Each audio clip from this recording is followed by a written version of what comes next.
The ding on this end means we are now live. Ladies and gentlemen, it is time for Film Geek Primer, Tuesday, 9 p.m.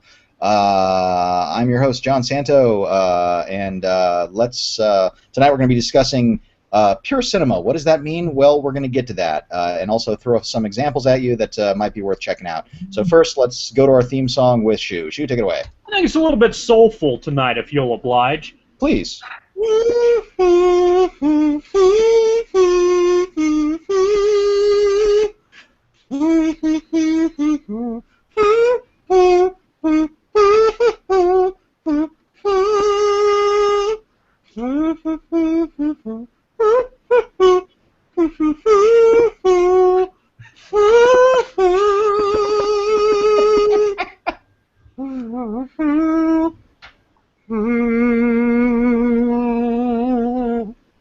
It's funny, I think in retrospect you should not have obliged. That's for Andy Davis.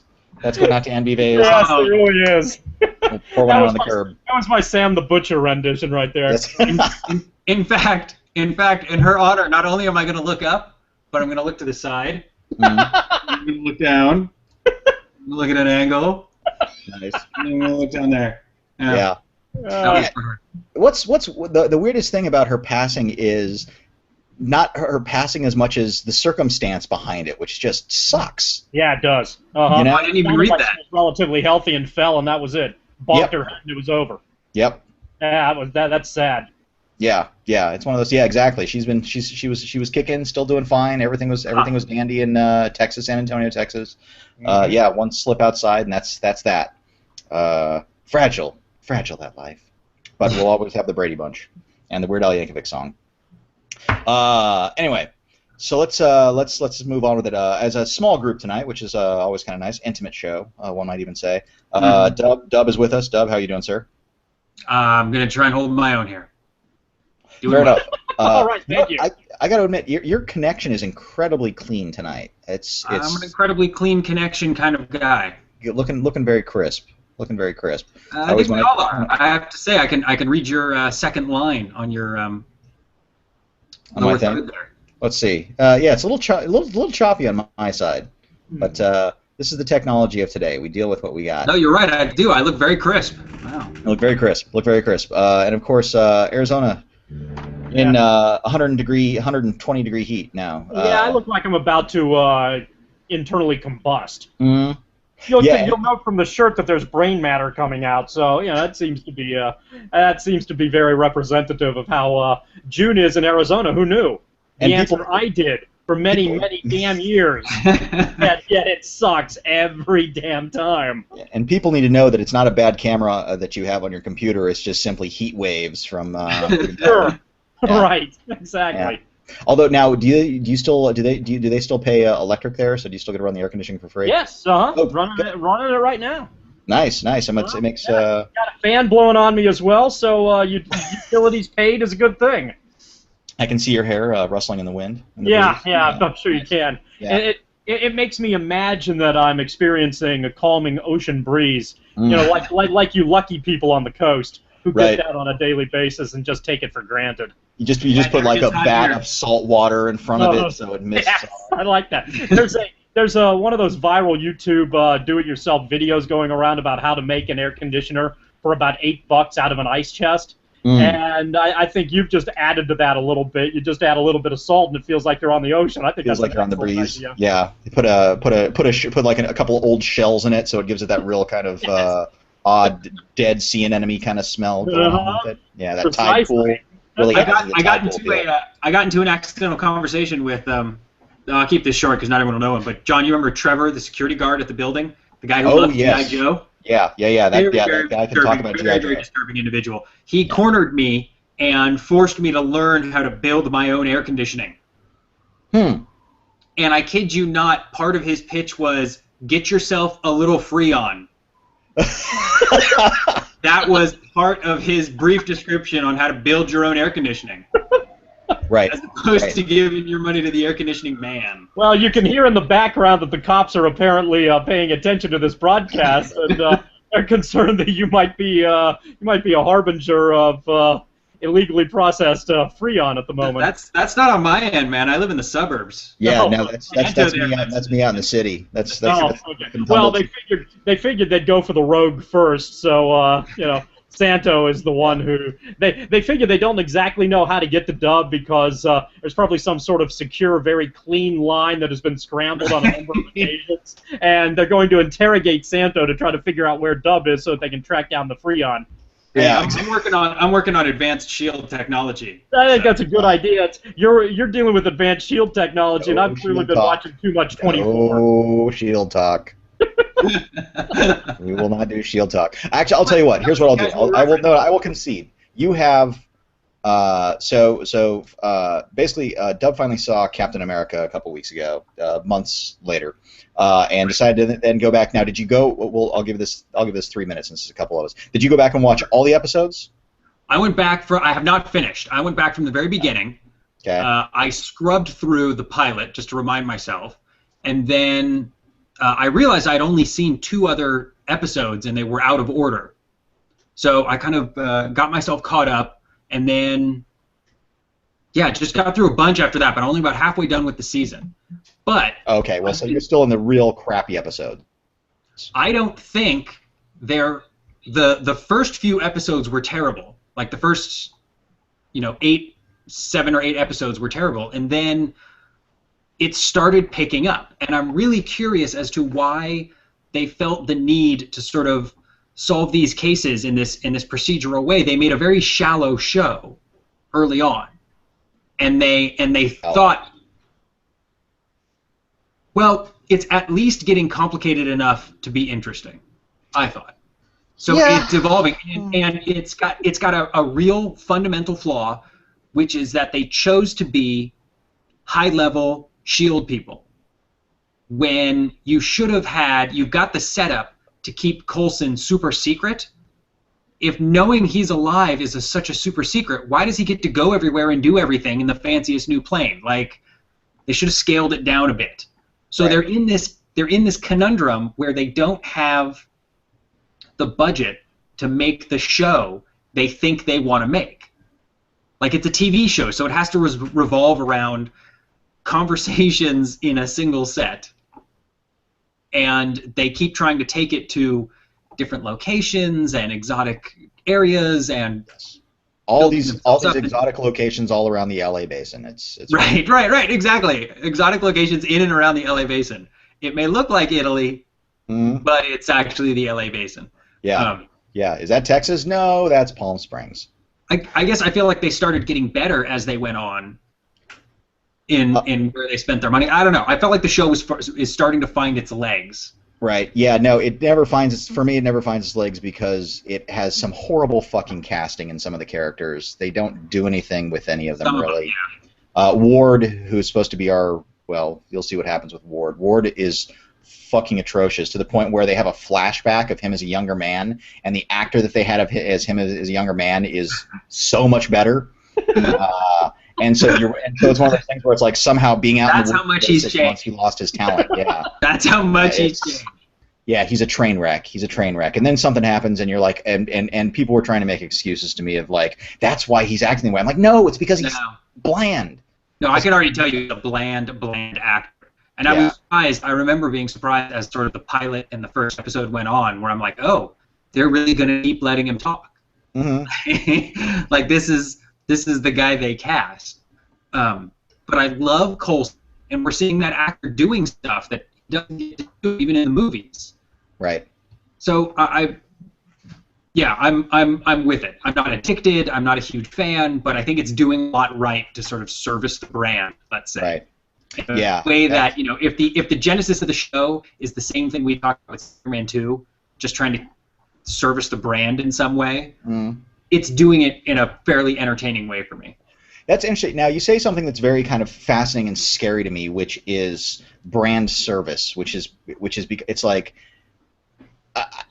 it's horrible that so many people say things like that. Like even just general public people will discuss things in these stories in such a way where it's about brand service versus being, is it a good story or not? Is it it's a mechanical and technical thing versus I've never heard actual storytelling? It happens. I've had people at work and other kind of. Although of course I guess with the way we in the circles we go in, you're going to get more of that. But it's just it's. I find it very disturbing that that's becoming kind of a I think norm. I think when you've got a model that's different from most other cinema, and you've got a model that's based more around comic books or TV, you've got to regularly produce that content. Whether that content is good or not is going to be sort of determined by the artists, but it's still coming out. Like this is like this. There is going to be another issue of Iron Man next week or next month. Right. In the comics, whether it's a meaningful work of art that has something to say and is insightful about the world we live in and humanity remains to be seen, though odds are it's not. Sure. But it is going to keep coming. Yeah, no, I understand that, but at the same time, that's part of that format. Whereas and I get that that Marvel is going with something, a quote new paradigm here and all this other horseshit. But with with the Star Wars idea, with the Star Wars franchise being them releasing one Star Wars film every year, you're diluting that brand more than you are keeping it something special. And to some extent, and Marvel is doing it in a weird, smarter way, which is they're releasing 2 or 3 films a year, but they're from different franchises to some extent almost. Yep. So you're not diluting, so you're not having an Iron Man film come out a year. But with the Star Wars universe, yes, you're not having a Luke and Leia movie come out every year. You're not having a key film, but you're still kind of like all that stuff that makes it special, all those things that kind of we get to fantasize about or dream about or say, if Boba Fett had his own movie, wouldn't that be cool? And now we're going to get the Boba Fett movie, and it's not going to be that. I bet it's not going to be cool. And it's that snakes on a plane thing where people always and it's odd because people always have that joke of Leprechaun in the Hood. You hear the one line, and you're like, I'd fucking watch that, and then you see it, and you're like, oh Jesus, what a piece of shit. And it's like, duh, it's a 2-second joke, I mean, it's one of those things that you go, ha ha, that would be hysterical, and then it's like, right, but you can't laugh at that one thing for 2 hours straight. It's don't have a cowman on every T-shirt. That's never not funny. Yeah, that's but it ran its course quickly, so yeah, so that does happen. Anyways, let's move away from bad television and onto good television. No, there's no good. Never mind. We can talk about really bad TV some other time in the state of summer television. Yeah, but you hate everything. Sorry? You hate everything. That's not true, actually. No, I really liked Silicon Valley. Actually, I really enjoyed. I like Veep. I like most of the HBO stuff.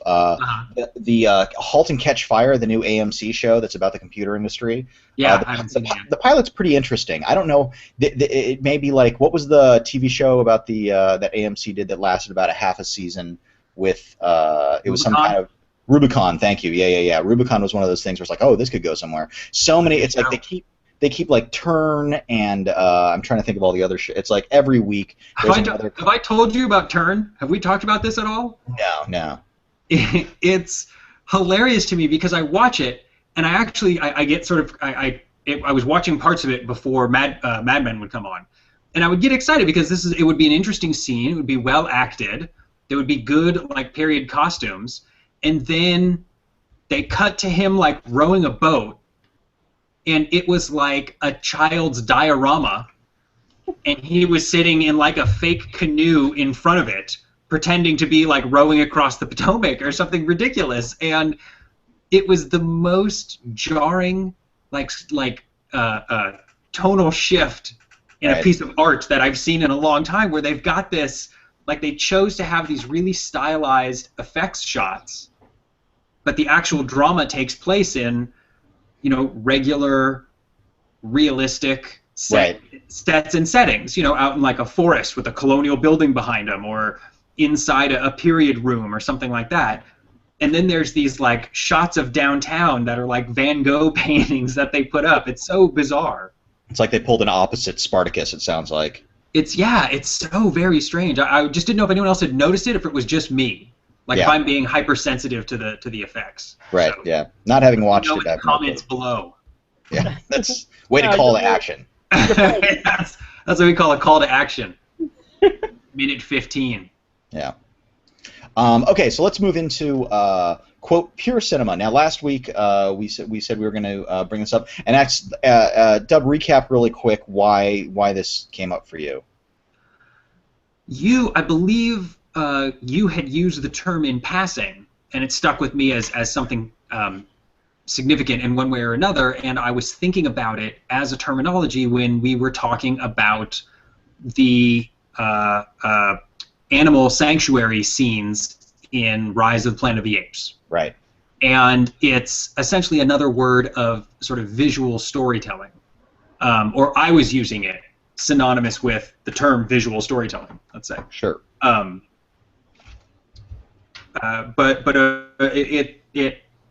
was asking if it had like a history or an official terminology. Right, and yeah, there's of course French. Now I need to remember who it was that did it, who said it originally. So I'm gonna have to look that up because I decided not to now. And it's a term that has, how do I say this? It's a term that's kind of altered over time, and I don't even want to say altered over time. I think it just has different meanings depending on who it is. Like there's an actual pure cinema movement, although it's French and it's called, cinéma pur. That was created. I don't understand French, John. I know. How am I supposed to understand what those words mean? Just go to Google Translate; it'll help you out. Exactly. Yeah. So now I've got to translate this shit, and I got to figure this whole thing out. Anyways, it was René Clair actually. It was a film. This was an so the French version of it was an avant-garde film movement created by René Clair, and wanted to kind of get back away from these kind of stagnant storytelling concepts and move it back into a form of montage. Montage is like a weird, dirty word because, of course, montage, just in the general sense, is editing, is shot, reverse shot, cutting between shots. The magic of taking two disassociated pieces, images, putting them together, creating what's known as the invisible image, which you're putting together in your head, which is these two people are having a conversation, even though both people talking could have been shot on completely different days, completely across the world, anything like that, but it creates this flow of natural conversation. But he wanted to get back into a montage state of disassociative cinema, I guess, in an odd way. It's putting together bizarre images and having that create meaning, very dissociative images. An example would have been the Russians, Eisenstein and Battleship Potemkin has a sequence, the Odessa Steppe sequence, which is a really famous sequence of the people being mowed down by soldiers. And there are 3 lion statues. So you have the first one that's laying down, the second one is like his head is up, and then the third one is sitting up or something like that.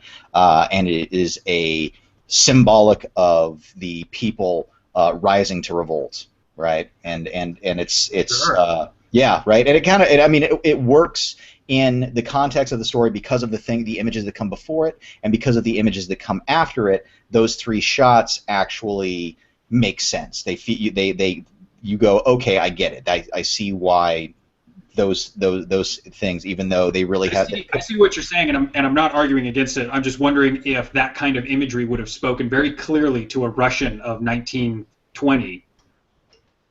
Oh, probably. The lion rise up like that, whereas it may be a little more oblique to, Sure, today, yeah, and I think part of that, though, also, well, luckily we have the context of it now, of course, and that's one of those things where, as a historical piece, it works much better. His next film, and I can't think of what the title of it, went even farther with that, and people thought it was very confusing. So there are parameters, there are limits to what you can do with this stuff. I mean, and I think in a lot of experimental films, which again, you want pure cinema. That's weird disassociative images, and people will put stuff together, and it's like, oh, it's actually about I'm discussing fascism in Italy, and you're like, all I see is a bird, a waffle, and a microscope, but he's like, oh no, it means much more than that. And you're like, okay, whatever, dude. Yeah, it should be clear, but but the way we're kind of going into it this evening is cinematic filmmaking, which is storytelling through visual imagery and visual imagery only. Now, Dub, to me it sounds like to you it would be something that's strictly visual. Is that correct? Yeah, and in fact, I picked a silent film as my essential, as a bit of a cheat. But it's funny because as we're talking and as you're discussing the concept, I'm very tempted to change mine at the last minute. I don't know if we want to reveal these, but we can discuss them both.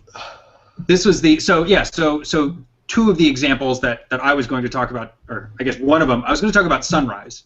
Okay. Because I haven't seen a lot of silent films, and I remember when I saw that one, incidentally at the silent theater, like in one of my first weeks down in LA,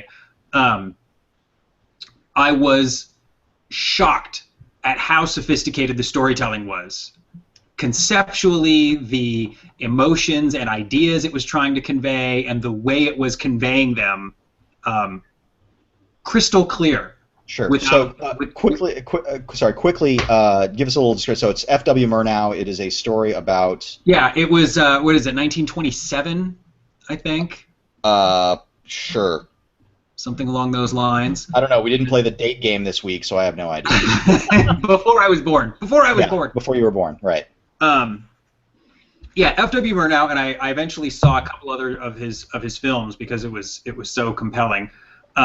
It's the story. It's a sort of a dirty love triangle. It's a like a reverse gender Postman Always Rings Twice or something like that. It's this dangerous woman from the city goes out into the country, seduces a man, and tries to convince him to murder his wife. You know, like you do when you travel in the country. Yeah. Oh yeah. But the storytelling techniques, the visualizations, the composition, the editing, the the very noticeably slow crossfades, it was all just really compelling. It was a really great experience for me. And when we were talking about film that was just telling a story with visuals, I was thinking of some of the silent films that were that impressed me the most, and I picked that one because it had the most raw emotion. Sure. A lot of the other silent film I really like because either it's hilarious or it looks really cool. Right. But Sunrise is one that really conveys a human experience silently. Sure, and did you notice, by the way, in some of those cross dissolves, you talk about the cross dissolves being very slow. The cross dissolves would actually have a thematic graphical match from one scene to the next. So whatever would be taking place at the end of one scene, the dissolve, so you could actually kind of see the graphic, the match of the two items, and you could carry that same idea or thought from one scene into the next. For a people at the time unaccustomed to concepts that we take for granted right now, like montage, it must have been the hand-holding to let them know the connection between these moments, the relation.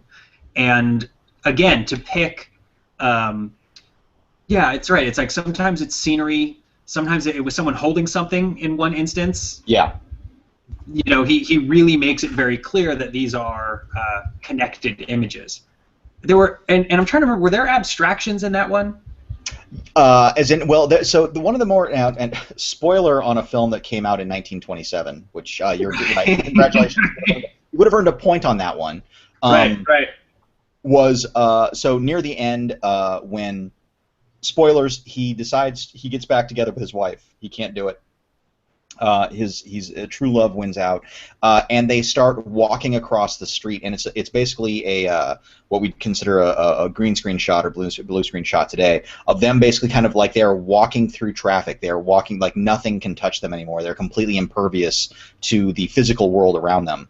Right. And so the final shot is them kind of walking through the city, you know, walking away through the city as things are passing through them and everything else like that.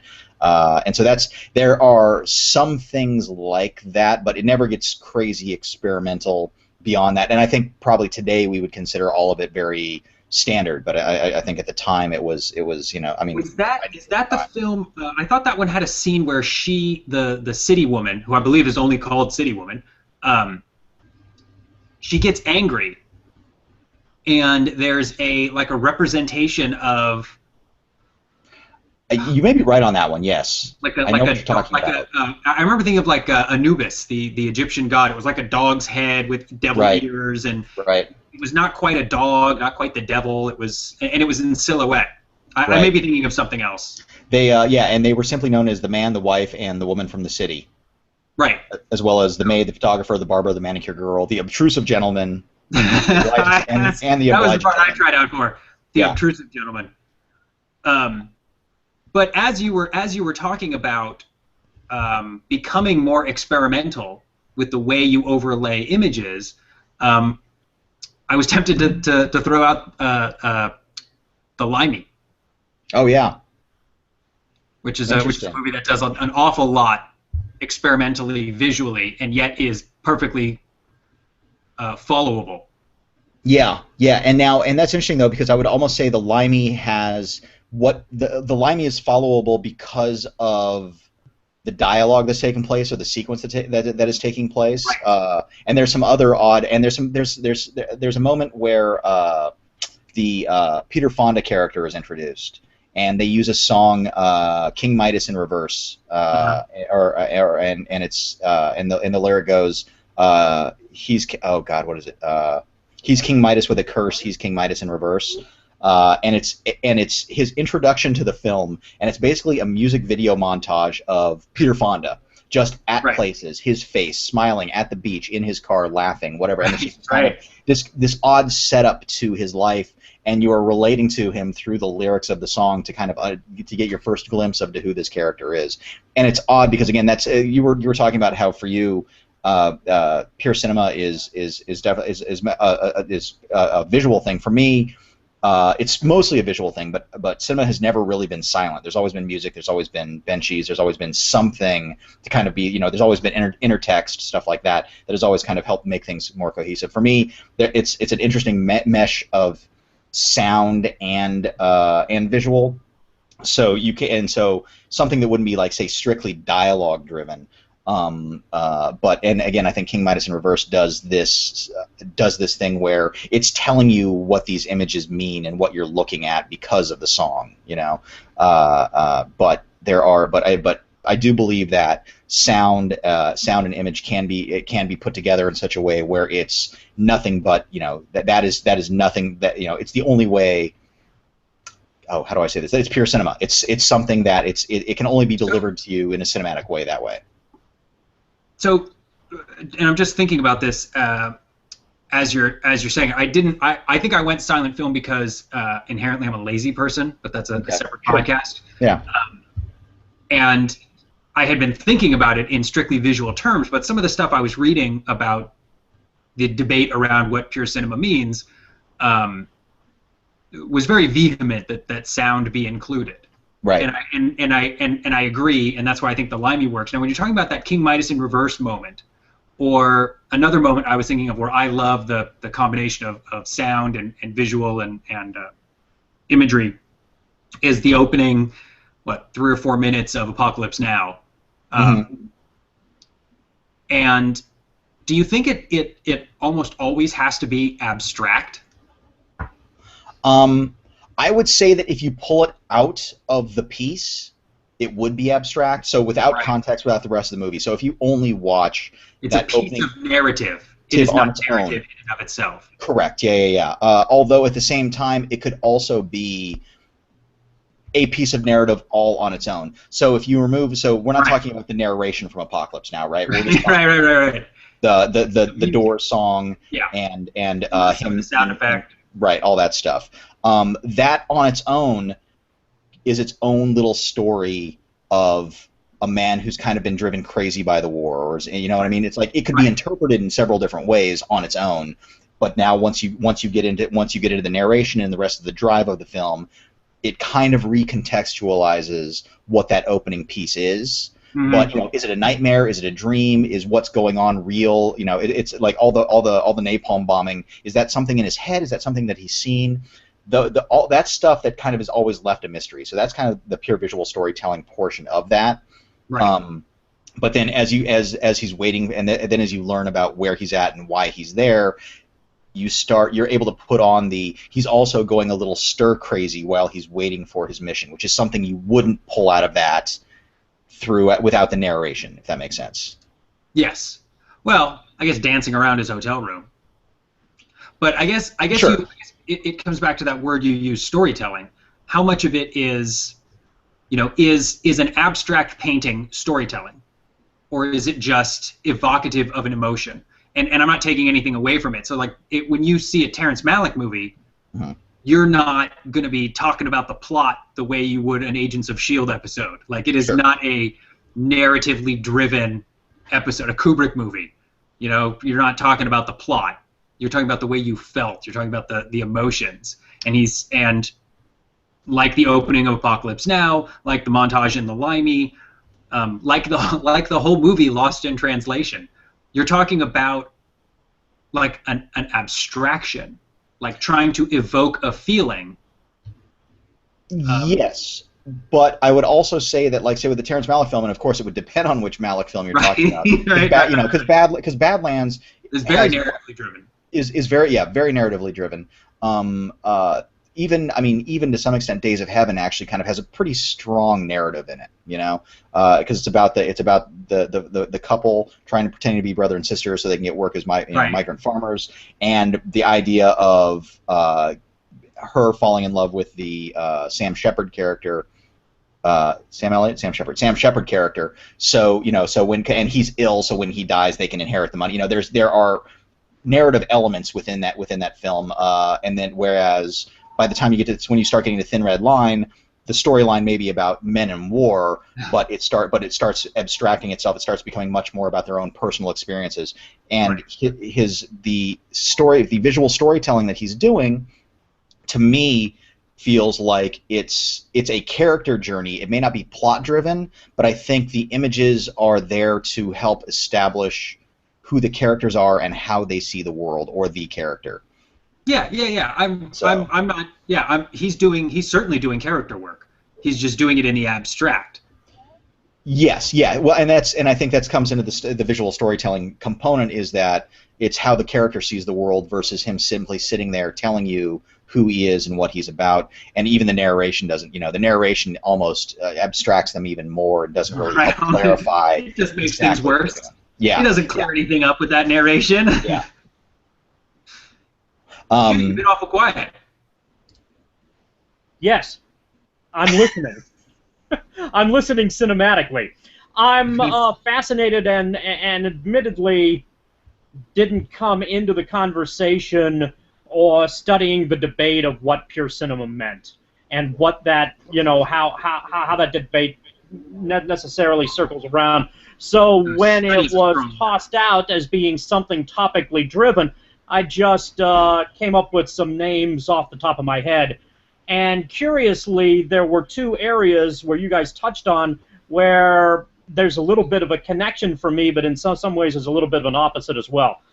Dub, you talked about the silent film element, and then a conversation later came up in regards, and I just blew it, later came up in regards to Coppola.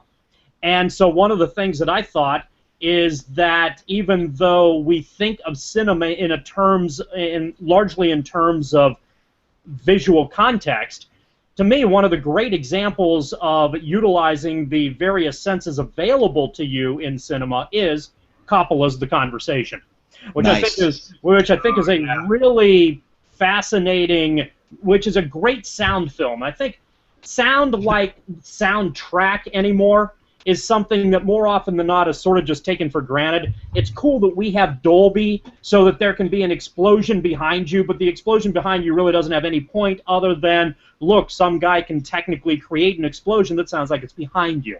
The Conversation is a movie that does a nice job of creating a paranoia based on sound in and around Gene Hackman's character. And I think as a viewer, you kind of have a nice understanding of a different sense as a result of the use of sound in that film. And to me, that's a very cinematic approach. Could you do The Conversation as a radio play? perhaps, but I'm not sure that you'd get all of the elements of that without the visual component helping out. But the sound is very much more complementary, and I think very cinematic in that regard. There's a, I think it's a Werner Herzog. Is it Herzog who did Red, White, and Blue? No, that was Kieslowski. Thank you, Krzysztof Kieslowski. Right. I think it's Red. That is one of the three, and I apologize that it's the eavesdropper one, right? The judge is the eavesdropper. One that is an incredible sound film. Agreed. 100% agree. And it is really, along with the conversation off the top of my head, those are two phenomenal examples of cinema through sound, and in the process allowing you to feel like you're part of the cinematic experience. And to me, maybe that's what pure cinema is. If there's a way that you can be thrust into what's going on screen, then that's taken the process a little bit further and I think really done its job. And those two sound movies, I think, are very effective in aiding the imagination to get that across. Another movie that comes to mind that is not sound-related, but does a phenomenal visual job, I think, of throwing you into the struggle that the character is enduring to try to get through the conflict and therefore win what he's trying to accomplish, is David Lean's Lawrence of Arabia. The lengthy desert travel sequence in Lawrence of Arabia is, in our modern ADD society, probably lost because it's so long and so arduous and so laborious. But my goodness, if you watch it within the context of the film and recognize and understanding what Lean is trying to get across, there's no question that you can feel, as I have today, because I'm a stupid dumbass who lives in Tucson in June, that 110-degree heat can be kind of hot. And I think it is a phenomenal epic film, maybe clearly one of the great epics, as a result of that sequence, that crossing the desert sequence and thrusting us into that process and into that feeling. I think if you can do that, then that is cinema being successful at its greatest level. Those are some of the examples. I have some others as well, but those are some examples that approached the medium, I think, in a different way, that did a really nice job trying to get across a feeling and allowing your imagination to play a part in the process as well. That's really great, actually. And with the Lawrence of Arabia one, and it's true, I do feel that one of the things that's being lost, unfortunately, and I wouldn't, is our inability, and due to a certain lack of education in general, and especially cinematic education, is that I think if people understood beforehand and what it was that they were seeing, like if we could somehow teach again, in the same way that we're supposed to learn in lit courses, we're supposed to read about symbolism, signs, and everything else like that. But cinema's never taught that way, so it's like you have to be really into it and read up on stuff and start figuring these things out, because you're right, those scenes in Lawrence of Arabia, which you go, oh my god, it's gorgeous, it's like, yeah, okay, I've seen this gorgeous shot, now what? But it's like, right, but there's more to it. It's about the travel time. The movie that you just reminded me of when you were talking about the Lawrence of Arabia scene is, I don't know if you remember Stray Dog Shoe. It's a Kurosawa film where Toshiro Mifune loses his gun on the subway. His gun is, he's a young cop after World War II. And his gun has been stolen while he's on the subway, pickpocketed on the subway, and has been used to kill a person. And so he's completely guilt-ridden by all this, and goes undercover into these black markets to try to figure out where this gun has been sold, so he can start to track it down. And it's a 10-minute montage of him moving through the market, trying to figure out, trying to find places, contact people, everything else like that. And the first time I saw it, I was like, Jesus Christ, when's this going to end? But that's the whole point, is that it is about this man's long, frustrating and struggle with trying to locate this gun, and the heat, and the sweat, and the grit, and just kind of like there are these shots of looking up through tarps and stuff like that are made of straw, and just kind of the sun piercing through, and it actually hurts your eyes when you're looking at it. And it's interesting because your emotional reaction is the correct emotional reaction. You're frustrated by it, but what you're doing is you're taking it, you're abusing the film because of it. You're disliking the movie, even though it's doing exactly what it's supposed to be doing, and you're not going, oh shit, I get it. I feel this way because I'm supposed to be feeling this way. So well, that's a dangerous game for a filmmaker to play. It's a very dangerous game for a filmmaker to play. I mean, but at the same time, we should be able to establish what is purposefully trying to make us struggle and feel something versus that which is just poorly put together and really has, and it's just like, oh my god, when the fuck is this movie going to end? Right. Like many a Alice in Wonderland, Well, that was Transformers 2. That was Transformers yes. 2. It had all of the trappings of the frenetic modern day ADD edit, but it just did not end. Yeah, and that's the thing. Is that even a movie going through the desert with Larry again. Yeah, I mean, even a movie that has a cut every 2.5 seconds or something like that can still be incredibly laborious and boring if there's no purpose behind what it is that it's trying to do. And then to go back to your one on the conversation, no, it would never work as a radio show because Harry Caul, played by Gene Hackman, has very little dialogue in that movie, doesn't talk a lot. And everything is but the entire film is hinged on his performance and his reinterpretation of the recorded conversation as he's learning more information. And it's all about, and so there's all those visual clues that he picks up along the way that then reinterprets or recontextualizes the conversation and helps clarify to him what it is that's actually going on. Here's another example, I think, of maybe pure cinema, or at least the viewer feeling something that's a little bit more than just the viewing experience itself. And Santo, this is an example you brought up, so I'm going to step on your foot, but allow you to delve into it a little bit more in case it didn't necessarily come to mind as we've gone off on this tangent here. But Prince of the City. There's a claustrophobic element in Prince of the City that takes place pretty much in every shot that you see, that maybe you don't notice it immediately, but it kind of grinds onto you as the movie progresses. Yeah, and it's always about pushing keeping the character framed in corners or with ceiling shots above him, so he's always feeling more compressed, or there's always more people facing him than and so when you get the reverse shot, it always feels like there's pushback against him. There's always something going on in that movie to make you feel how trapped he's beginning. I need to see that movie again. More through. Yeah, I've seen it and I enjoyed it, but I didn't get half as much out of Prince in the City as you did. Yeah. Oh, it's a marvelous film, and it's a movie. It's one of those films. The way you talk about it, it is not the extended Law and Order episode I remember. No, and it is, and that's the thing, and it's funny because I think that's exactly where kind of the watching and reading about stuff. Because I saw Prince of the City, and I was really attracted to it, and something about it really gripped me, and his emotional journey was the thing that really got me, but I couldn't place why it was working on me at certain times. So of course that's when you go and you do the reading on stuff like that. And I read a book on Sidney Lumet's films, and that was probably Prince of the City was the movie that really got me into Sidney Lumet.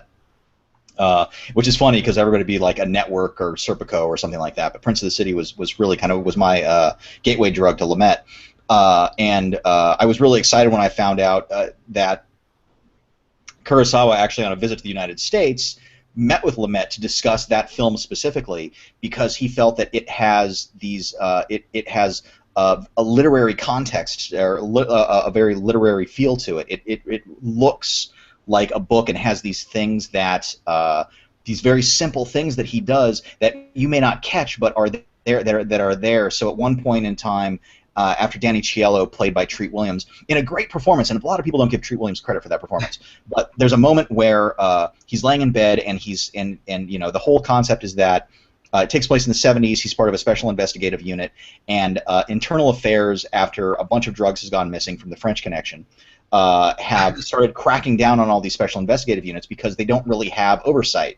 Right. And they're all corrupt. I mean, they all kind of, they're taking payoffs, they're doing this, they're doing that, they're skimming off the top of busts. And Danny Cielo, who's very Serpico in a way, he's got a kind of moral code. They come to him, and he doesn't want to do anything. He knows all this stuff that's going on, but doesn't want to say anything, and basically makes a deal that he'll help them as long as nothing goes against him or his partners, his former partners, because his SIU has been broken up.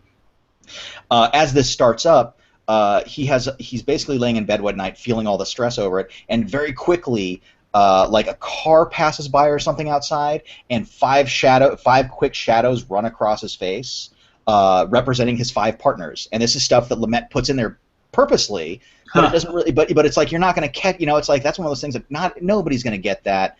Unless it's like the X's in Scarface. If you don't know they're there, right. If it's not pointed out, you're not going to get it. Yeah. And I mean, they even do it like Scott Pilgrim, actually. I just rewatched after the whole Edgar Wright issue, and there's a shot where it's full of numbers because he's got to fight 7 X's, and so there's always these numbers floating around. And when he first hears about the 7 X's, you see him walking down the street, and there's banners and signs on the side, and you've got the 7 X's. It's literally like a Scarface moment. Yeah. But Prince of the City is one that is just loaded with stuff like that, Shu, and thank you for bringing that one up. Actually, that's just a movie that I could never, not watch. And yeah, it's like you said, it has that continual claustrophobic feel that really kind of keeps you involved in it. So what was actually, I'll tell you what, Aaron, what was the other example that you wanted to bring up? Oh, it was the Limey. Oh, okay, gotcha. Okay, that was my second one. That movie is filled with little abstractions that actually lead to a fairly coherent narrative. Sure. Yeah, and one of the ones that I wanted to bring up was The Road Warrior, and I thought of that one this morning. I was actually, for some reason, I don't know why, I had watched it again over the weekend, not even planning on discussing it, and then this morning I'm trying to think of films to discuss. That was one that really came up.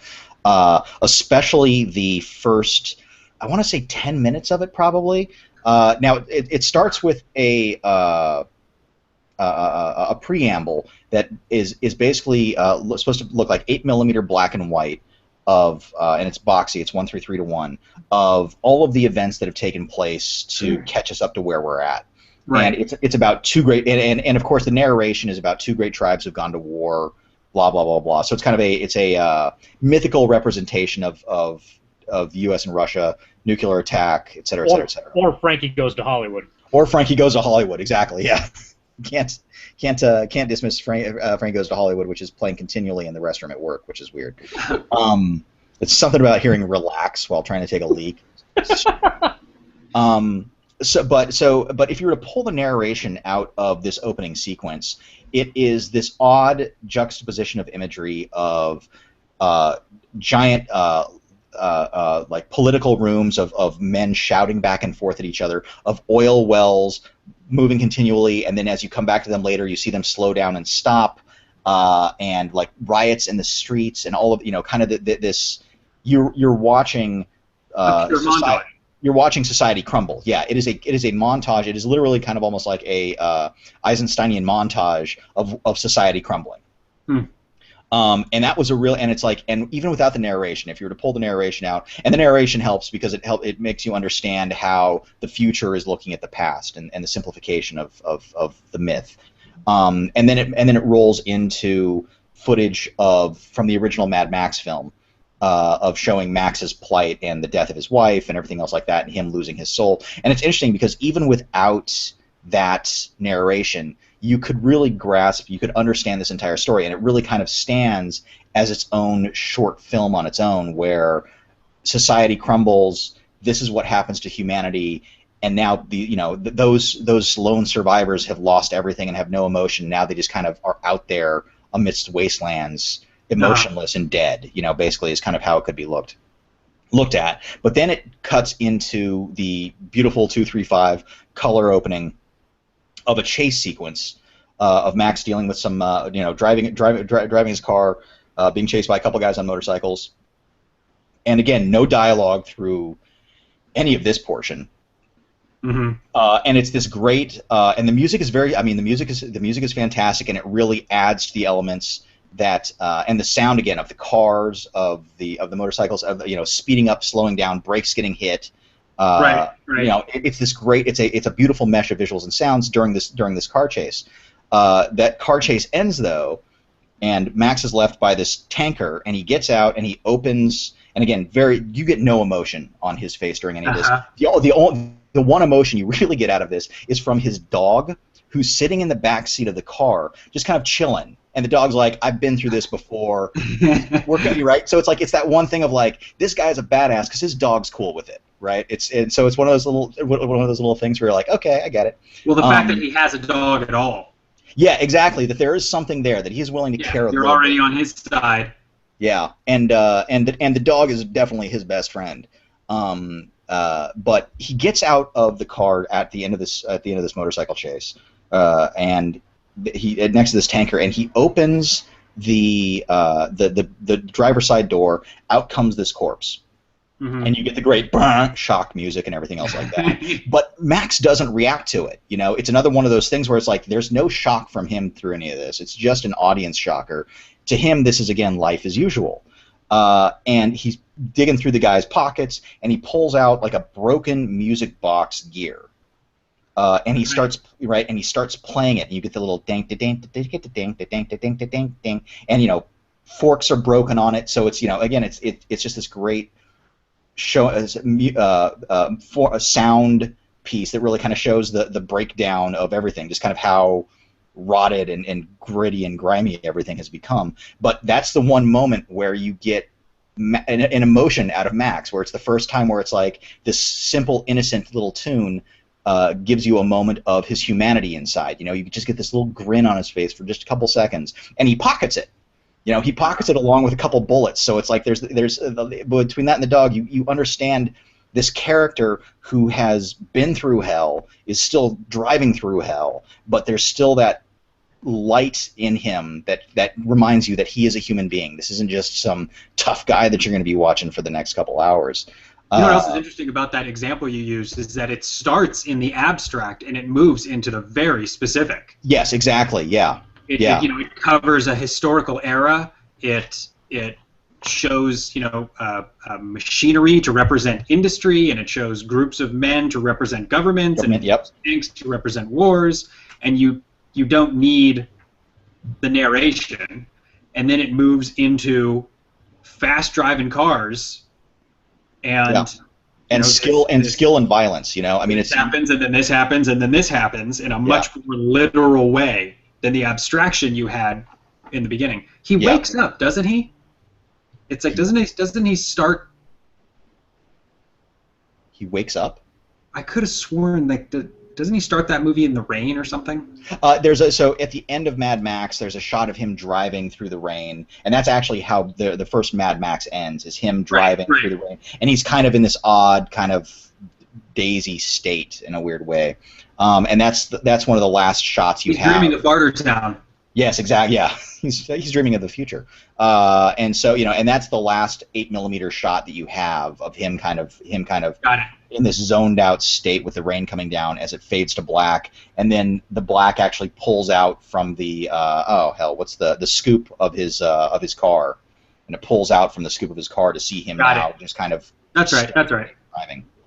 But and again, there are so that to me is a more, and that movie is very much visual storytelling almost all the way through. Yeah. He's a man with very very little dialogue.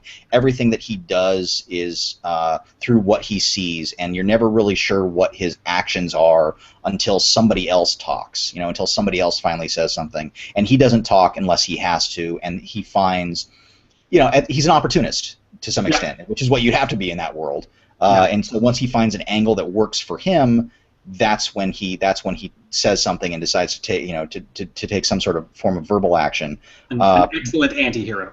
But then as the story progresses, you really he starts gaining some actually I wouldn't even say he gains his humanity back as much as it is woken up again. The little spark that you see at the beginning has caught fire and is slowly you see that slowly working up. That's the thing I always remember about The Road Warrior, is that as ridiculous as it looks and as ridiculous as it feels, it's such a human movie. Mm-hmm. Like you are so relating just so many of these caricatures in consistently a surprising way. Like, yeah, even to this day, I've seen that movie a dozen times. Even to this day, I'm like, God, I can't believe this is so good.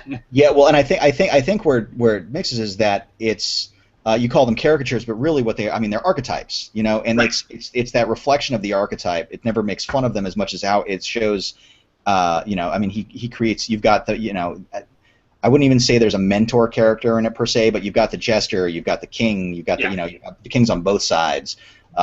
You know, you've got the trickster, you've got all these different types of characters that really work, and by making them again through visually characters visually through versus what they have to say, you give the guy a mohawk and a kinky boyfriend and everything else like that. You've got, you know, or he can you know, he takes an arrow in the leg and he's like pulls it out and is like, fuck you. You've got that guy. You understand his point and what, you know, his view and how his strength and everything else like that. Yeah. Yeah. And through other people's actions, create other people's reactions. And of course, the only civilization really is in the folks who are guarding a gas station pump outpost, an oil outpost, and their leader is able to talk. He's, you know, he converses in very literate in very literate ways. They draw contracts. They're holding on to that one kind of interesting piece of society, and within that you see like the young lovers and, you know, the old couples and all these other folks who are willing to, you know, and it's a very kind of progressive movie because it's got warrior women, you know, who are just as strong as anybody else. Everybody's on equal footing in this world. Well, it shows you the real value of civilization and the real danger of chaos. Like, it does that very well. Maybe that's why it's so relatable. Yeah, yeah. I mean, like a Western. You know, I was watching Man Who Shot Liberty Valance. Not maybe pure cinema, but the point I would make is that it makes that civilization versus chaos argument very well. I think the Road Warrior does it the same way. Yeah. Maybe not as literal as having, you know, an election, but still. Sure. Well, and it's a gorgeously shot movie, and it's a beautifully cut film, and the car chases are just visceral. I mean, the entire last. It's got great car chases. Yeah, the last 20 minutes of that thing is just the tanker car chase, and it's fantastic. It's insane. I mean, there's just some really great stuff. Actually, you know, I just wanted to circle back to one of the things you said about the crazy surround sound not being used very well. I remember in Saving Private Ryan, it had a crazy, awesome surround sound, and in that opening sequence, I always say I felt like I was going to get hurt. Like, there was an example of using that surround sound in such a way, not for gee whiz bang factor, but to actually elicit a sensation out of the audience, which is that ducking over your shoulder feeling, and yeah, that was excellent use of modern technology. But we weren't going to talk Spielberg tonight.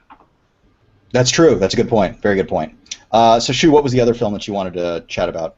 Oh, those two are plenty. I listed a few in passing, but those are probably ones that I think more or less get across what we were talking about. You know, there are probably a variety of different elements that you could throw into it. To me, it's just a matter of pure cinema is the ability to put a scene together very well. And I think you could suggest that a John Woo action scene and a Gene Kelly dance scene both fall under the category of being excellent at what they're trying to present and do a phenomenal job of ultimately bringing that across. I think some of the kind of mobile comedy that takes place in a Peter Sellers film, sure, if laid out well, can be discussed in a purely cinematic capacity as well. So I think it's a definition that can take on any of a number of films and any of a number of expertise along the way. So, what is there anything that we would define as, like, I'm trying to wonder if we should say what would be something that isn't pure cinema other than the standard conversation, shot, reverse shot, over shoulder kind of shtick, and everything is, you know, and that's one of those bits that's only delivered through the dialogue. I mean, those are scenes that are only delivered through, you know, through dialogue. I guess that's would be our definition of that's something that can be delivered like Dinner with in any Andre. other form. My Dinner with Andre, yeah, that's interesting because My Dinner with Andre is definitely not a piece of cinema, but it's an intellectual exercise. You know, I mean, you wouldn't know. I don't think anybody would say, you know, that's pure cinema as much as it is a. You know, I think certain journalistic endeavors can not be pure cinema but still be excellent. Oh yeah, and again, pure cinema versus. I mean, that's not a standard. I mean, you can. Excuse me, the montage in Rocky IV can be pure cinema. That doesn't make it good. And it is. Yeah. Okay. Well, that's. He doesn't have no fancy gym. Yeah. Yeah. He's gonna haul logs up a snowy hill. Right. Right. While he watches the Russian get injected with drugs. Yeah. It's. I mean, it's funny because I feel like the montage has gotten a really bad rap because of the '80s. It's one of those things that was so abused in the '80s, and it's a shame because it's kind of.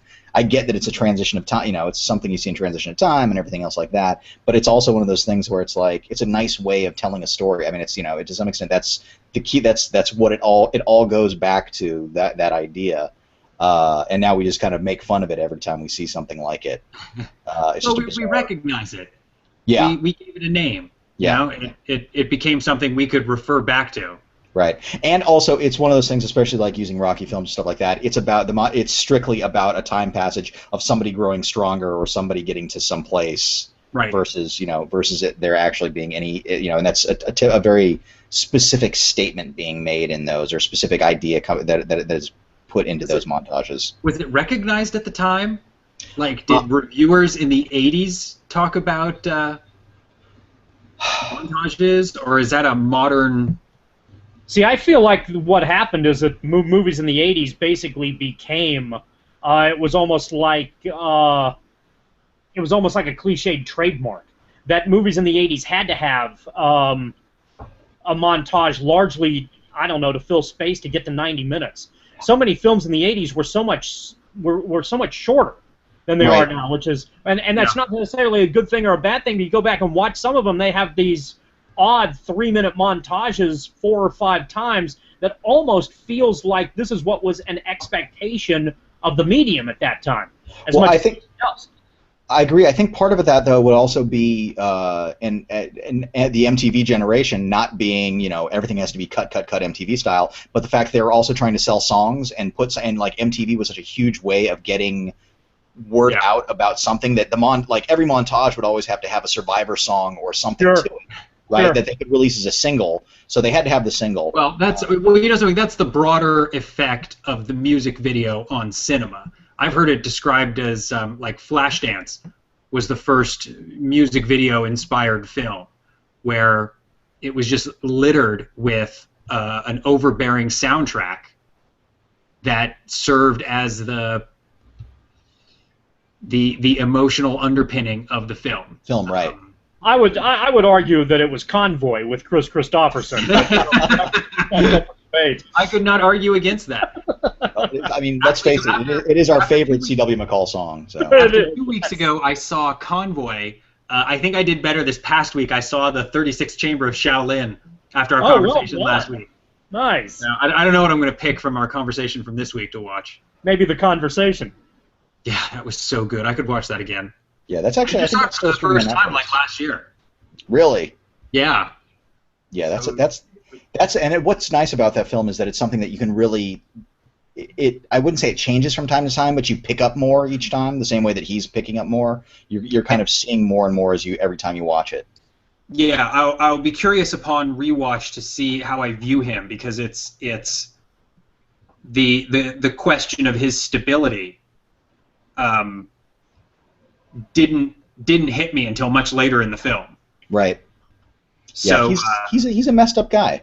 Yeah, it's his best performance that I've seen so far. But like I said, I didn't see this till last year, so maybe there's another one out there. Welcome to Mooseport. That's all there is to it. No, I'm including that. Yeah. Okay. And actually, shoot really quick on the Kieslowski films. Red is an amazing movie, and I agree with you about the sound thing. But Blue also has the Blue is about a woman who loses her husband and child in a car accident at the beginning, and her husband was a composer and has been working on a new national piece, I believe. It was definitely a politicized type of piece. And that piece, they're playing chunks of that piece throughout, depending on her state. And there's this whole kind of underpinning of maybe she's actually the talented one, and she's the one who's been doing all the right. You know, she's the one that's really been doing the writing more than he has. But it's interesting because in the same way that the sound in Red is used, I think in a much more I don't want to say obtuse or obvious way because it's definitely not. But again, it's pinpointing on dialogue and conversation and pieces like that. This Blue is definitely it's emotionally hinged much more on music and color, of course. Mm-hmm. But it's that repeated phrase from the piece that he's supposed to have been writing that keeps kind of coming back and haunting her in an odd way, and it's just it's a fascinating way to do it. Sorry, go ahead, Aaron. I was going to say, maybe pure cinema is just when it's done well. Maybe, honestly, that probably. That's what it boils down to. I hate to say it, yeah, that may very well be it, because those are not movies of like fast. You're not. You could be sitting on a shot for a minute and a half easily. Well, like I watched 36 Chamber of Shaolin. I just finished it right before we started. Is that pure cinema? I don't know. I mean, it was done. It was done pretty well. Well, I think you can have. You don't have to have a great movie to have pure cinema. Sure. There were certainly moments. You can have sequences within. But if you're doling out pure cinema points, I'll give you an example. And maybe this is the debate between a documentary or a different use of whatever the visual medium is. The Steve McQueen movie Le Mans it doesn't have a lick of dialogue for 45 minutes. It's the one where he got to drive finally, right? It's a car racing film with car racing sequences, and it's an excuse for McQueen to drive a race car and to go to a Formula One location and drive around a track a bunch of times. But it is filmed phenomenally, and it sounds really good too. It doesn't make it a good movie, but it's really cool to watch for a while. And then the movie itself is sort of secondary to the visual aspect that takes hold for, a third of that film.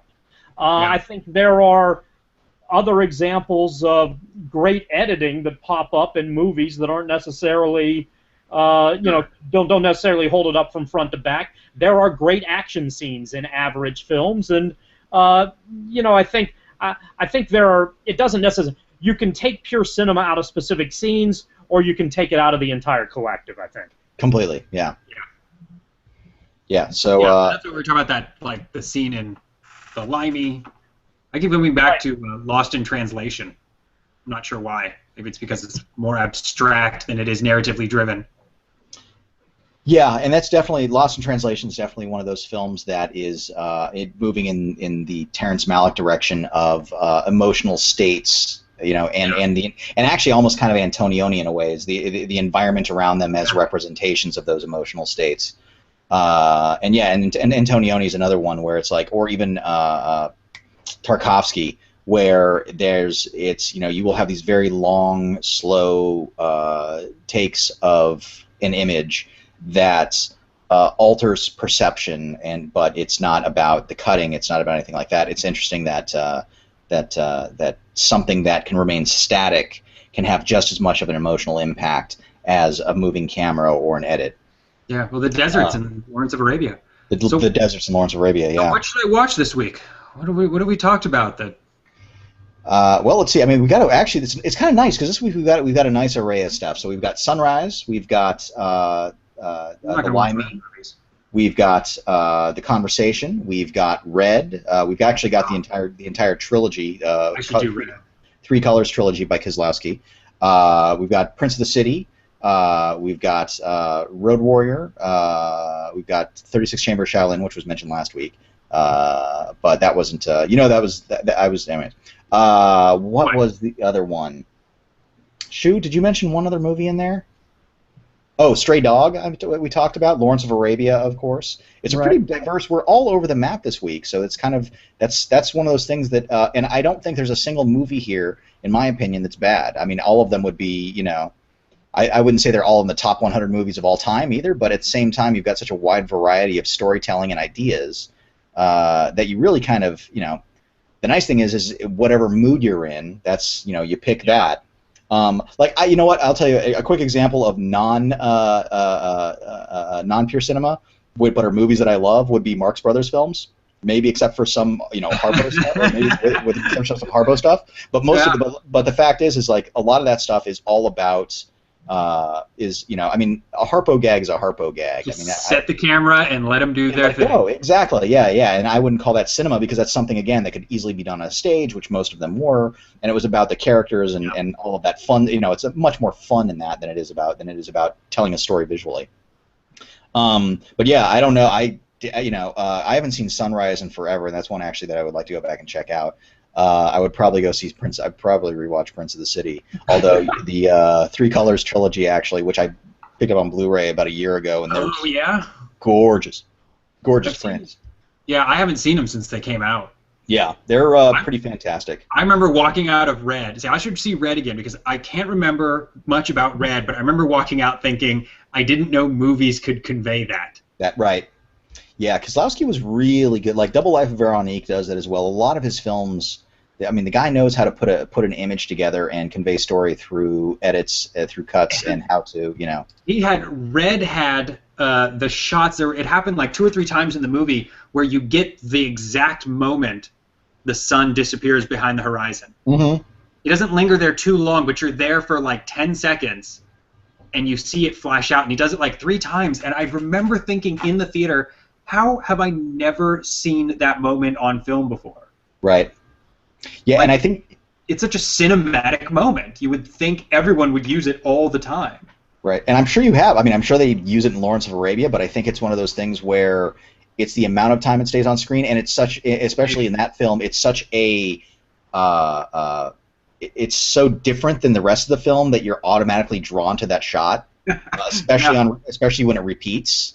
Because a lot of that you're spending inside of houses, especially Jean-Louis Trignan's house, and inside studios and things like that. You're outside a few times, and it's interesting too because the ones I always remember in God, is it red or blue? I want to say that it's red, but it's maybe blue, where she's actually sitting outside and she closes her eyes just to feel the breeze on her face. Yes. And they completely convey that with the leaves blowing really quick, and then she opens her eyes and it's just like the sun is blinding and so you get this kind of white sky with the sun kind of bleeding through it in a weird way. And it's just good.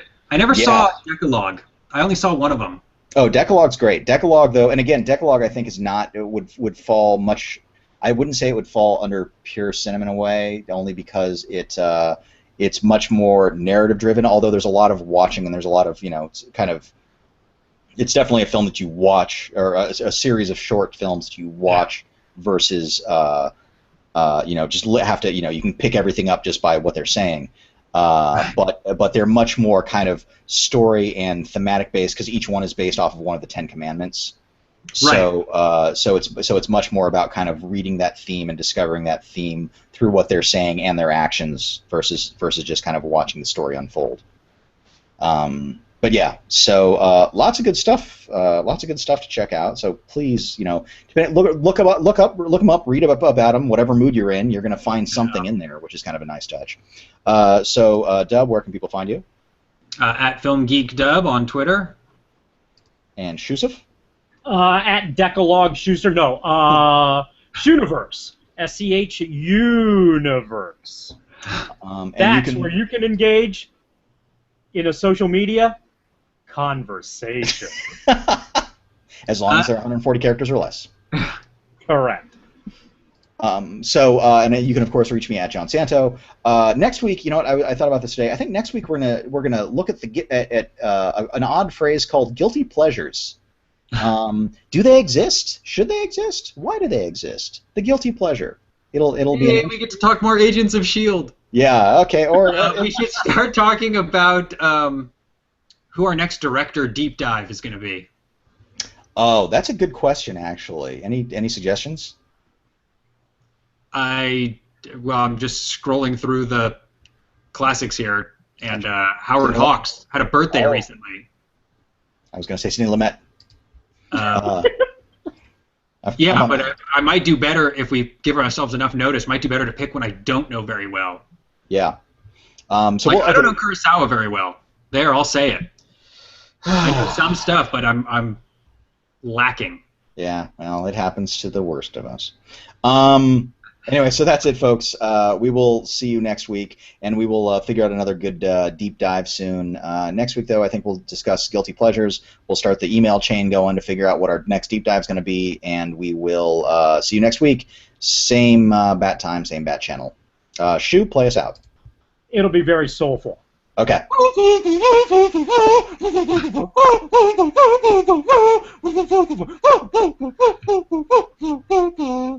A glimpse of Shu's soul. That's one fast soul. Have a good evening, folks.